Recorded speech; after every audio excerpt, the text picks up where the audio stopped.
Mortimer's Christmas Manger by Karma Wilson and Jane Chapman. In a big house lived a wee mouse named Mortimer. He dwelled in a dark hole under the stairs. Nobody ever noticed little Mortimer, and Mortimer liked it that way.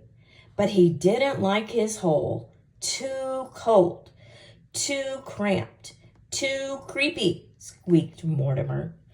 Each day he snuck out and crept about looking for crumbs and tidbits. Then one day,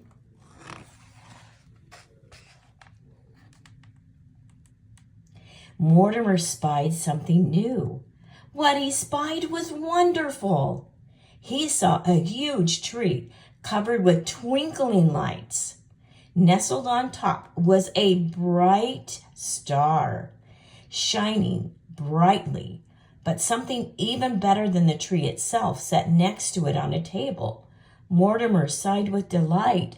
A house just my size. But the house was so high and Mortimer was so low. I'll climb up the tree, said Mortimer. It made a perfect ladder for a mouse. So up, up, up Mortimer climbed, and down, down, down ornaments crashed.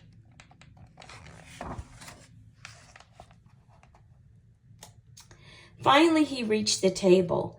Perfect, said Mortimer. Not cold, not cramped, not creepy. Cozy. But who are you? Mortimer had never seen people so small, almost as small as himself.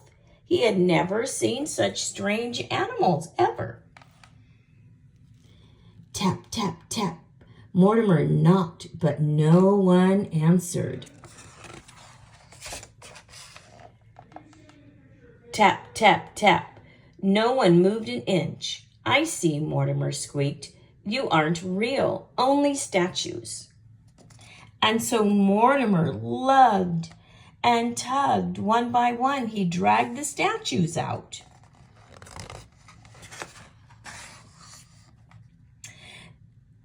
When he reached the smallest statue, he saw it was a baby. A baby in a wooden bed just Mortimer's size. There's no room for you here, Mortimer said. Out you go. And then into the bed crawled Mortimer. He fell fast asleep in the soft, warm hay. The next day, as Mortimer crept about, he found good things to eat. Cookie crumbs, fruitcake morsels, and spicy peppermint candy. But when Mortimer scampered back up to his new home, the statues were set up.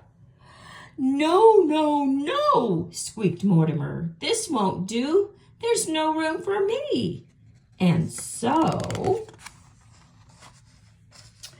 Mortimer lugged, Mortimer tugged, until all the statues were out. And stay out, he said. Then into bed crawled Mortimer. He fell fast asleep in the soft, warm hay. But each day, while Mortimer scurried about, the statues were set up again. And Mortimer always lugged and tugged them back out. Then, one day, Mortimer set out and saw the big people gathered around the tree. He couldn't go out there, so he hid among the statues. A man started talking, and Mortimer listened. And what he heard was wonderful. Since it is Christmas Eve, I shall tell the Christmas story, said the man. A long time ago, in a little town called Bethlehem, Mortimer heard about people named Joseph and Mary and a bright shining star. He heard about shepherds watching their flocks by night and traveling wise men. The man continued, and there was no room for them in the inn. Then Mortimer heard about a baby who was born in a stable and had no real bed, but slept in a wooden manger, a baby born to save the world. And his name will be called Jesus, said the man. Mortimer looked at the bright shining star on the tree. He looked at his new home and at his new bed. He looked at the statues. Last of all, he looked at the baby. I see, sighed Mortimer. You aren't just any statue. You are a statue of Jesus.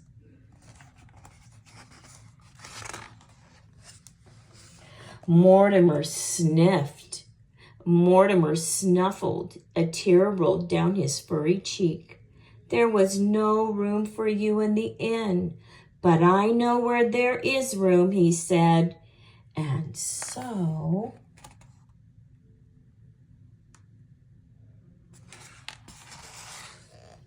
Mortimer lugged and Mortimer tugged, and soon he dragged all the statues back to where they belonged.